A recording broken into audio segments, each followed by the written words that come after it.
સુરતમાં પૂણા ગામમાં થયેલ લૂંટ વિથ ગેંગ રેપમાં 2 આરોપી પોલીસના સકંજામાં છે. પોલીસે મુખ્ય આરોપી નિકુંજ ડથ્થર ઉર્ફે બુલેટની ધરપકડ કરી છે. તેને ભાવનગરથી ઝડપી પાડવામાં આવ્યો છે. ઝડપાયેલા 2 આરોપી પાસેથી પોલીસ તપાસમાં ચોંકાવનારો ખુલાસો થયો.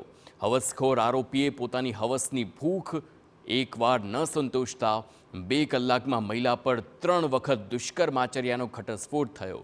વારંવાર આરોપીએ દુષ્કર્મ આચરતા મહિલાના પ્રાઇવેટ પાર્ટમાં ગંભીર ઈજા પણ પહોંચી છે.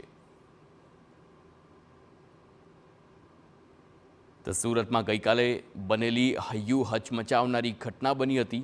પૂણા વિસ્તારમાં આવેલી સોસાયટીમાં મોડી રાત્રે દંપતીના ઘરમાં 2 શખ્સો ઘૂસી આવ્યા હતા.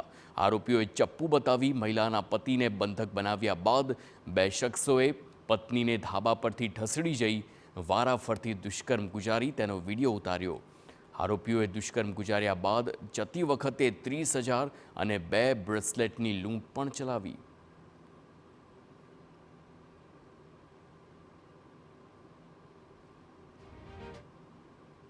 एक रॉबरी और गैंग रेप केस को हमने दर्ज किया है. इसमें आरोपी के बयान से हमने 2 आरोपियों को आइडेंटिफाई किया है और इन दोनों की धरपकड़ हमने भावनगर से की है. पहले आरोपी का नाम है निकुंज उर्फ बुलेट, इसका मूल है भावनगर. दूसरे आरोपी का नाम है दिनेश उर्फ छोटू यादव, इसका मूल है जौनपुर उत्तर प्रदेश.